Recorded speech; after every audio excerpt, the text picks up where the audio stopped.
Hello everyone, welcome to one shot. और जैसे कि हमने अपने लास्ट लेक्चर में डिस्कस किया था कि सेंसिबल हीटिंग, सेंसिबल कूलिंग और इन सारी चीज़ों के बारे में साइक्रोमेट्रिक चार्ट लगभग हम लोग ड्रा कर चुके थे और उस पर हमारा कुछ खास बचा नहीं था। ठीक है, और ये चैप्टर बड़ा तो बहुत है लेकिन इस पर बहुत सारी चीज़ें थ्योरेटिकल हैं जो कि आप लोग बुक से एक बार में पढ़ करके उनको लर्न कर सकते हैं, लेकिन जो समझाने वाली चीज़ें हैं वो हम लोग आज देखेंगे कि एक हमारा टर्म्स आता है बाईपास फैक्टर। क्या होता है बाईपास फैक्टर? ठीक है, तो बाईपास फैक्टर को हम लोग जानते हैं कि बाईपास फैक्टर क्या होता है कि जब कंडेंसर कह लें या हीट एक्सचेंजर कह लें, जब हीट एक्सचेंजर में क्या होता है कि जो एयर होती है, एयर कुछ भाग क्या कहते हैं कि हीट एक्सचेंजर के संपर्क में आती है और कुछ भाग बिना संपर्क में हुए गुजर जाती है, तो उसको हम लोग कहते हैं बाईपास फैक्टर। जैसे हम लोग एक फिगर से समझेंगे,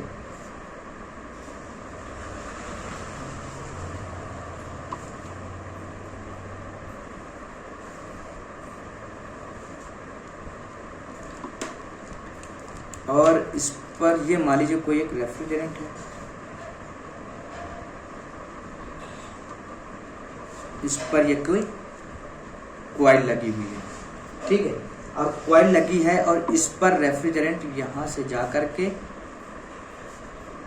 यहां से निकल जाता है और रेफ्रिजरेंट का कुछ भाग इसको टच करता है और फिर इधर चला जाता है, यानी कुछ भाग इसको टच करेगा और फिर इधर इससे बाईपास होकर के चला जाएगा। तो यहाँ पर हम लोग देखते हैं कि मान लेते हैं यहाँ का टेम्परेचर T1 है।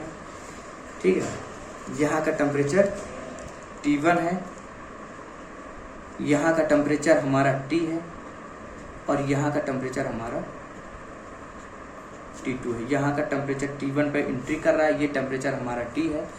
ठीक है, और ये हमारा टेम्परेचर T2 है। अब हम लोग बाईपास फैक्टर देखते हैं। बाईपास फैक्टर क्या होता है कि मान लीजिए कोई एयर, बाईपास फैक्टर क्या होता है कि कुछ एयर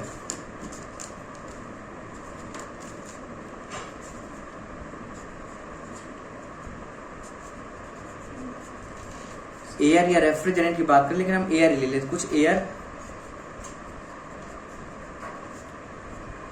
कॉइल के साथ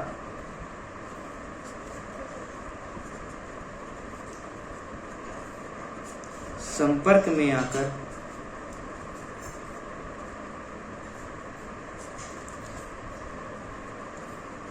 हीट एक्सचेंज करती है, यानी हीट का आदान प्रदान करती है, हीट एक्सचेंज करती है तथा शेष एयर, यानी कुछ ही होती है, तथा शेष एयर यानी बची हुई जो एयर होती है वो नॉर्मली गुजर जाती है, नॉर्मली पास हो जाती है। इसको हम लोग क्या कहते हैं, बाईपास फैक्टर कहते हैं।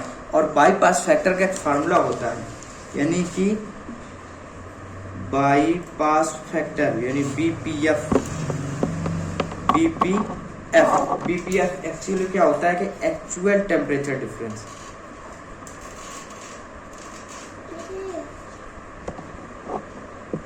Actual temperature difference upon ideal temperature difference.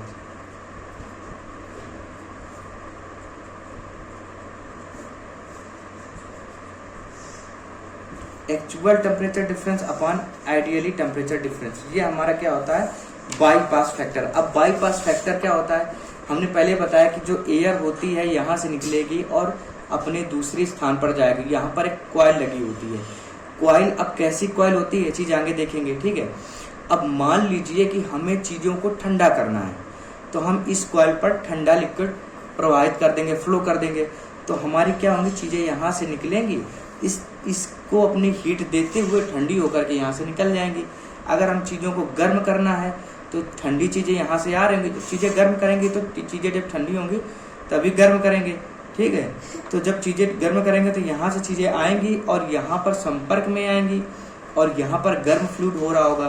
तो यहाँ से हीट को ऑब्जर्व करके गर्म होकर के घर से चली जाएंगी। यानी ये दोनों प्रकार से होता है। नंबर फर्स्ट कूलिंग के लिए भी ये होता है और नंबर सेकेंड हीटिंग के लिए भी होता है। सॉरी, स्केच चेंज कर लेते हैं हम। हीटिंग के लिए भी होता है और कूलिंग के लिए भी होता है। अब इनके फॉर्मूला कैसे कैसे बनते हैं। अब मान लीजिए कि यहाँ से अब हीटिंग के लिए होता है, कूलिंग के लिए भी होता है। जब कूलिंग की बात करेंगे तो टेम्परेचर क्या होगा, जब हीटिंग की बात करेंगे तो टेम्परेचर क्या होता है। ठीक है ना। यानी हम BPF निकालेंगे, यानी कि बाई पास फैक्टर निकालेंगे। अब कैसे निकालेंगे, अब हम लोग देखते हैं कि हमें चीज को कूल करना है। जब चीज को कूल करना है तो इस कॉइल पर ठंडी एयर यानी ठंडा रेफ्रिजरेंट होगा, ठंडी चीजें होंगी। ठीक है, इस चीज को जो हमें कूल करना है तो इसका टेम्परेचर अधिक होगा, इस पर कूलिंग के बाद इसका टेम्परेचर कम होगा और इसका टेम्परेचर कूल होगा यानी सबसे कम होगा। तो हम लोग टेम्परेचर डिफरेंस देखते हैं कि सबसे ज्यादा टेम्परेचर T1 का होगा, इसके बाद T2 का होगा और सबसे कम टेम्परेचर होगा T का। सबसे कम टेम्परेचर होगा T का। लेकिन अगर वहीं हम बात करते हैं हीटिंग की, हीटिंग के केस में बात करते हैं कि मान लीजिए हमें इसको हीट करना है, हमें इसको हीट करना है। हीट करना है तो इस पर गर्म फ्लो हो रहा होगा, यहाँ से ठंडी चीज आएगी, इसकी हीट को लेकर के यहाँ से चली जाएगी। तो अब हम हीटिंग के केस में देखेंगे, जब हीटिंग के केस में देखेंगे तो सबसे अधिक टेम्परेचर T1 का होगा क्योंकि यहाँ पर एक्सट्रीमली गर्म चीज फ्लो हो रही होगी, यानी सबसे ज्यादा टेम्परेचर T का होगा, इसके बाद T2 का होगा और सबसे कम टेम्परेचर किसका होगा, T1 का, क्योंकि T1 में ठंडी चीजें यहाँ से फ्लो होंगी, इससे हीट ऑब्जर्व करेंगी और गर्म होकर के यहाँ से निकल जाएंगी, यानी इसकी हीट को ये ले जाएंगी, ना कि ये तो नॉर्मल टेम्परेचर पर आ रही होंगी। ठीक है, तो बाईपास फैक्टर हमारा क्या कहता है कि एक्चुअल टेम्परेचर डिफरेंस। ठीक है, एक्चुअल टेम्परेचर डिफरेंस। तो यहाँ पर हम देखते हैं एक्चुअल टेम्परेचर डिफरेंस हमारा क्या है। हमारा एक्चुअल टेम्परेचर डिफरेंस क्या है, यहाँ पर हमारा एक्चुअल टेम्परेचर डिफरेंस देखते हैं सेंसिबल कूलिंग के केस में। तो T1 माइनस का T2, T1 माइनस का T2, T1 अधिक है T2 कम है, तो T1 माइनस का T2। लेकिन रियलिटी क्या है, एक्चुअल क्या है, वास्तविकता में यही होनी चाहिए, लेकिन आइडियली क्या है, आइडियली हम लेते क्या है कि हम इसके साथ जैसे ये T1 हीट संपर्क में आएगा तो ये इसका हीट टेम्परेचर ये ना रह करके ये हो जाएगा और ये इसके साथ चेंज हो जाएगा, यानी यहाँ पर हो जाएगा T1 माइनस का T, यानी जो T2 प्राप्त होगा वो T1 में अगर T को हम घटा देंगे तो जो प्राप्त होगा वो हमारा T2 प्राप्त हो जाएगा। लेकिन वहीं पर अगर हम सेंसिबल हीटिंग के केस में बात करेंगे, सेंसिबल हीटिंग के केस में क्या हो जाएगा, यहाँ पर हो जाएगा T2 माइनस का T1, अधिक ये गर्म होगा, अधिक हमारा ये हीटेड होगा और ये हमारा कम हीटेड होगा और सबसे ज्यादा हीटेड हमारा ये होगा। लेकिन वास्तविकता क्या होगी, मतलब एक्चुअल ये होगा। और आइडियली हम क्या चीज मानते हैं, आइडियली हम मानते हैं T माइनस का T1, T माइनस का T1, यानी कि जो T है और T1 को जब ये माइनस कर देंगे तो जो प्राप्त होगा वो लगभग हमारा T2 में प्राप्त होगा। ठीक है, तो ये चीजें हमारी हो गई बाईपास फैक्टर। बाईपास फैक्टर क्या होता है, ये हमारा हो गया। ठीक है, एक हमारा एक और होता है सेंसिबल हीटिंग फैक्टर। क्या होता है, एक हम लोग देखते हैं सेंसिबल हीटिंग फैक्टर। ये दोनों फार्मूले बहुत ज्यादा इंपॉर्टेंट है।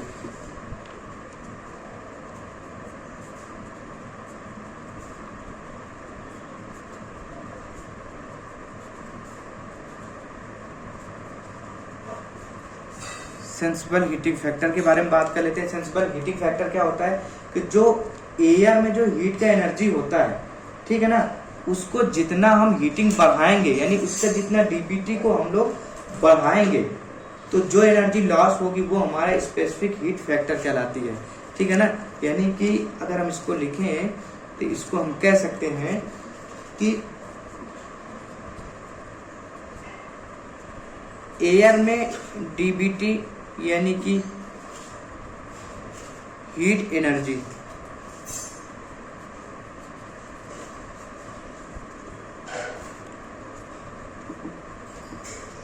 हीट एनर्जी को बढ़ाने में जो खर्च होता है, ठीक है ना, बढ़ाने में जो खर्च होता है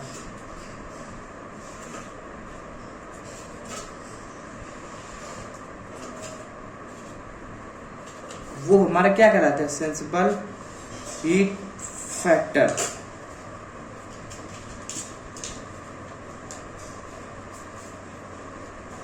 मान लीजिए कि एयर में हमें डीबीटी बढ़ानी है, तो डीबीटी बढ़ाने के लिए हमें उस पर जितनी हीट ऐड करनी पड़ेगी वो हमारा सेंसिबल हीट फैक्टर होता है। और इसका फॉर्मूला होता है sensible heat factor equal to, ये हमारा फार्मूला होता है कि sensible heating upon sensible heating plus latent heating, sensible heating plus latent heating, sensible heating plus latent heating, ये हमारा सेंसिबल हीट फैक्टर का हमारा फॉर्मूला होता है। ठीक है, अब अगर हम लोग देखेंगे कि सेंसिबल हीट फैक्टर और लेटेंट हीट फैक्टर क्या होता है, कि जब एयर में जितना भाग ह्यूमिडिफिकेशन को बढ़ाने में खर्च होता है, ठीक है ना, हीट एनर्जी को जितना भाग ह्यूमिडिटी को बढ़ाने में, यानी हम लोग यहाँ पर देखते हैं कि सेंसिबल हीटिंग में हम लोग क्या बढ़ाते हैं, डीबीटी को बढ़ाते हैं। लेकिन अगर हम लेटेंट हीटिंग की बात करते हैं, यहाँ पर हम लोग दूसरी बात कर लेते हैं लेटेंट हीटिंग की, लेटेंट हीट फैक्टर की। लेटेंट हीट फैक्टर क्या कहता है कि जो एयर में ह्यूमिडिटी को बढ़ाने में जो खर्च होता है, क्या कहता है, जो एयर में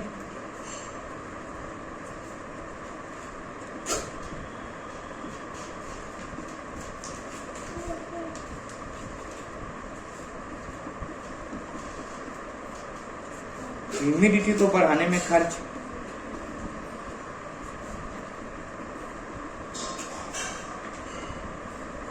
वो हमारा क्या होता है, लेटेंट हीट फैक्टर कहलाता है। लेटेंट हीट फैक्टर कहलाता है, यानी कि जैसे एयर है, अब एयर में हम ह्यूमिडिटी बढ़ा रहे हैं, तो जो बढ़ाने में जो जितना हमारी जो एनर्जी लॉस होगी वो हमारी लेटेंट हीट फैक्टर कहलाती है। ठीक है, तो अगर हम यहाँ पर लेटेंट हीट फैक्टर की बात करें कि लेटेंट हीट फैक्टर में क्या होता है, तो latent heat factor equal to हमारा हो जाएगा latent heat upon specific heat plus latent heat.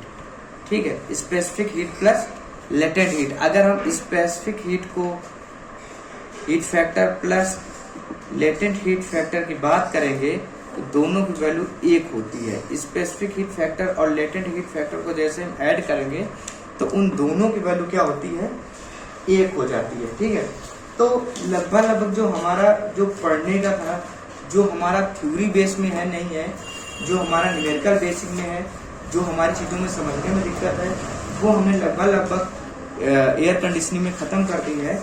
और बाकी जो टर्म्स हैं वो बुक में इजीली डेफिनेशन है, आप लोग उनको पढ़ सकते हैं और एक लाइन में समझ में आ जाएंगी। और जो चीज़ें समझ में नहीं आती वो चीज़ें आप कमेंट कर देना, और वो चीज़ों को हम लोग जल्द मतलब अच्छे से समझाने की कोशिश करते हैं। ठीक है, तो अभी के लिए बस इतना ही। Thank you very much.